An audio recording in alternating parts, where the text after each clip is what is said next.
اور کچھ میں نے ایسے کمزور لوگ بھی دیکھے. یہ اس طرح کی حرکتیں ہارے ہوئے لوگ کرتے ہیں.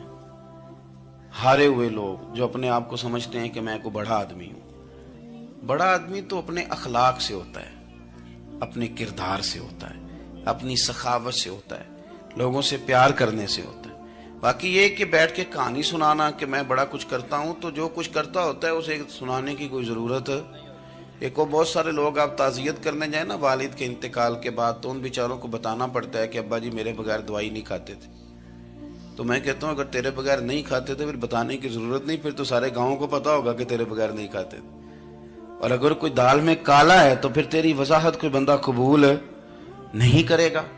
تو آپ کو بتانا کیوں پڑ رہا ہے, اور آپ بار بار اس بات کا ذکر کیوں کر رہے ہیں کہ ہم بہت بڑے قبیلے کے ہیں؟ صاحب اگر آپ بڑے قبیلے کے ہیں تو پتا ہوگا سارے علاقے کو آپ کتنا لوگوں کا خیال کرتے ہیں, آپ کس قدر محبت کرتے ہیں, آپ کا انداز کریمانہ کس طرح کا. پھر آپ کو بتانے کی کوئی ضرورت نہیں ہوتی, پھر خود بخود خبر ہوتی ہے.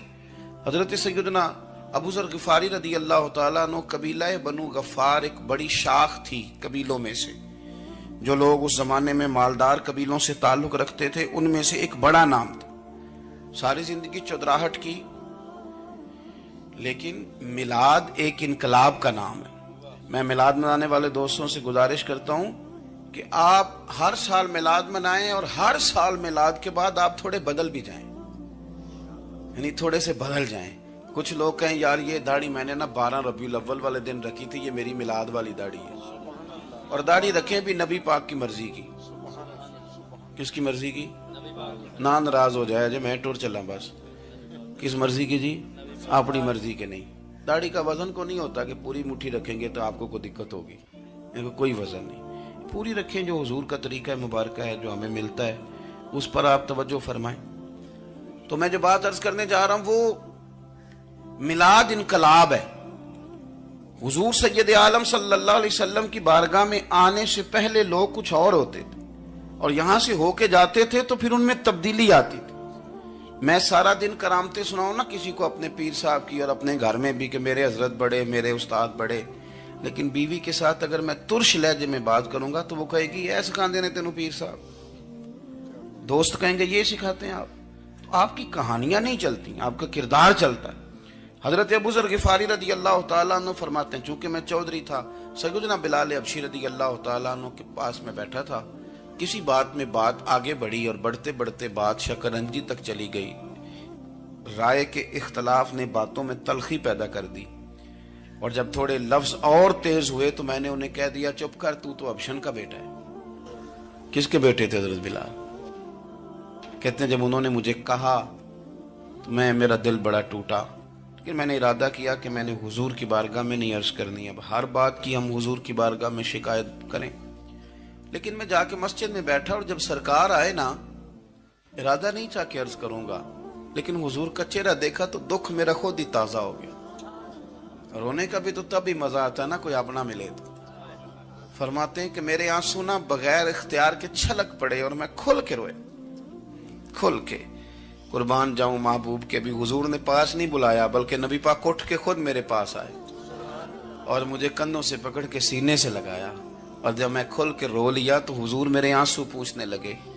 کچھ شعر ایسے ہوتے ہیں جو کسی نے کہے ہوتے ہیں, اور کہنے والا جو ہوتا ہے وہ صاحب حال ہوتا ہے, تو اس میں کچھ خوبصورتی زیادہ ہی ہو جاتی ہے. ایک پنجابی کے شاعر ہمارے گجرات میں گزرے, بزرگ تھے, ان کا ایک شعر ہے, وہ کہتے ہیں ایک واری میری آنکھیاں چوں اونا نے اتھرو پونجے سن. ایک واری میری آنکھیاں چوں اونا نے اتھرو پونجے سن, ہن تے چسکا پہ گیا رونے دا. ایک واری میری آنکھیاں چوں اونا نے اتھرو پونجے سن, ہن تے چسکا پہ گیا رونے دا, تے ہر ویلے آہو زاری دا. تو میں روز رونے لگا ہوں, مزہ ہی بڑا آیا ہے جب سے محبوب نے چپ کرانا شروع کیا میرے عزیز. اور پھر حضرت بلال حبشی رضی اللہ تعالیٰ عنہ چونکہ حضور کے غلام تھے, اور انہیں پتا تھا کہ سرکار میری ناز برداری کرتے ہیں, حضور نے چپ کرایا. فرمایا کیوں روتے ہو؟ تو عرض کرنے لگے یا رسول اللہ صلی اللہ علیہ وسلم, اگر میں ابشن کا بیٹا ہوں تو میری تو غلطی کوئی نہیں نا, یہ تو تقسیم اللہ کی ہے نا. الذی خلقک فسواک فعدلک فی ای صورت ما شاء رکبک.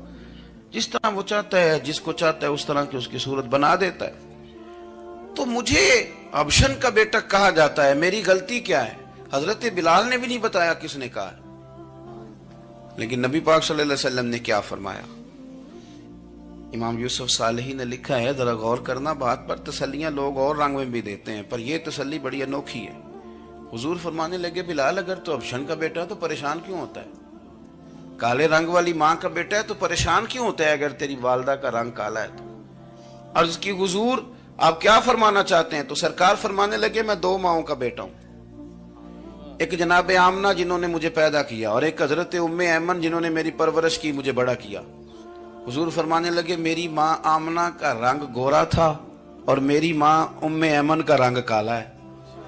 تو فرمایا اگر تجھے کسی نے کالے رنگ والی ماں کا بیٹا کہا تو اسے کہہ دینا مدینے والی محبوب کے بھی تو ایک والدہ کا رنگ کالا ہے، تو کہہ دینا. حضرت بلال کہتے ہیں کہ وہ اس طرح کی تسلی تھی، طفل تسلیاں نہیں جس طرح کی ہمیں دی جاتی، وہ اس طرح کی خوبصورت تسلی تھی کہ اس کے بعد میرا دل ایسا ٹھنڈا ہوا، پھر کسی کا تانا نہیں رہا، پھر کسی کی